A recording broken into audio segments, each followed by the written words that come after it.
మీ అమ్మగారికి ఎన్టీఆర్ గారు అంటే చాలా అభిమానం అని విన్నాను నేను.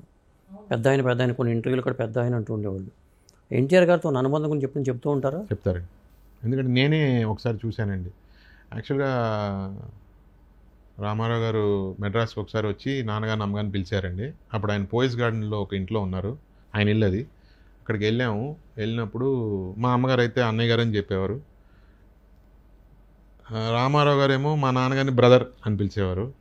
సో మమ్మీని నాన్నగారిని పిలిచి నేను వెళ్ళినప్పుడు ఇలాగా ఫిలిం నగర్లో అందరికీ ఇల్లు ఇస్తున్నారు, నీకు చెల్లెమ్మకి ఇద్దరికి ఇల్లు ఇస్తారు, తీసుకోండి అని చెప్తే మా నాన్నగారు వద్దన్నారు.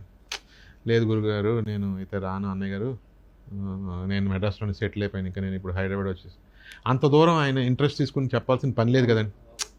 ఎందుకంటే మా అమ్మగారు చిన్నప్పటి నుంచి వాళ్ళ కంపెనీలో పనిచేశారు, యాక్ట్ చేశారు, ఒక అనుబంధం ఉండింది. అండ్ ఫాదర్ మీద ఒక చాలా మర్యాద ఉండేది, ఎందుకంటే ఆయన రాముడు వేస్తే ఈయన లక్ష్మణుడు వేసేవారు. సో అలాంటి అనుబంధం ఉంది కాబట్టి అది అలా కంటిన్యూ అయింది కాబట్టి ఆయన పిలిచి చెప్పారండి. మా అమ్మగారు చనిపోయేదాకా పెద్ద ఆయన అన్న మాట తప్ప ఎక్కడైనా ఏ ఇంటర్వ్యూ అయినా చూడండి, అది తప్ప ఇంకో మాట చెప్పేది కాదండి.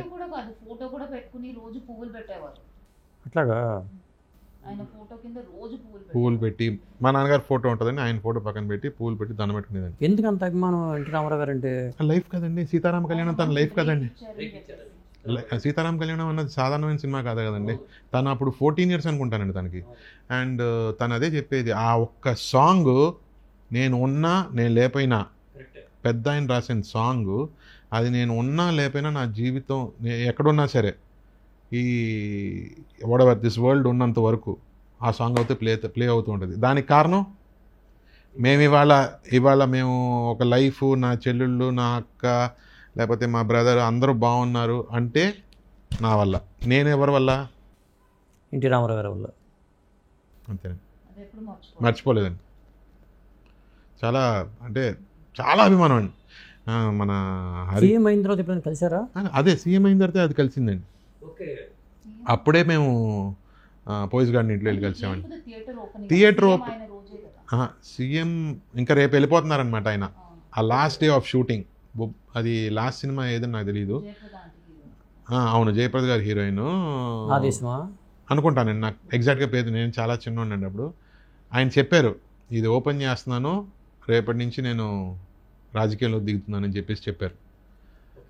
అటువంటి ఇదనమాట అది. సో అది ఈ మాట అయితే చెప్పారండి.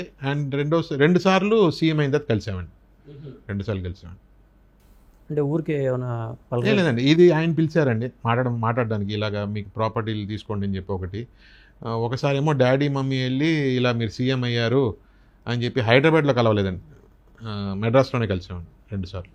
మరి మీ అమ్మగారికి ఏమైనా రాజకీయాలంటే ఇంట్రెస్ట్ కానీ, అసలు ఎన్టీ రామారావు గారిని కలిసి మనం కూడా వెళ్ళొచ్చు రాజకీయాల్లోకి అని ఆలోచన ఏమన్నా వచ్చింది? అప్పుడేం లేదండి.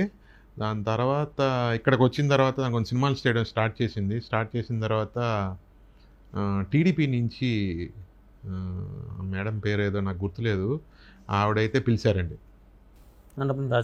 ఎగ్జాక్ట్లీ, పిలిచి ఇలా మీరు చేరాలని చెప్తే నేను మమ్మీ వెళ్ళాము, చంద్రబాబు నాయుడు గారు మమ్మల్ని చేర్చుకున్నారు. ఓకే, మరి ఎందుకని యాక్టివ్గానే ఉండేదండి, వెళ్ళేది కలిసేది. అంటే తను కొంచెం చాలా బిజీ అయిపోయిందండి. ఇక్కడికి వచ్చిన తర్వాత సీరియల్స్ సినిమాలు చేయడం స్టార్ట్ చేసిన వెంటనే కొంచెం బిజీ అయిపోవడంతో ఎప్పుడైనా స్పెషల్ మీటింగ్స్, ఈ బోనాలు ఇలాంటివన్నీ ఉండేటప్పుడు పిలిచేవారండి. అప్పుడు వెళ్ళేసి కలిసేసి రావడం ఇలాంటివి చేసేది. సెంట్రల్ బోర్డ్ మెంబర్ కూడా చాలా యాక్టివ్ అండి తను.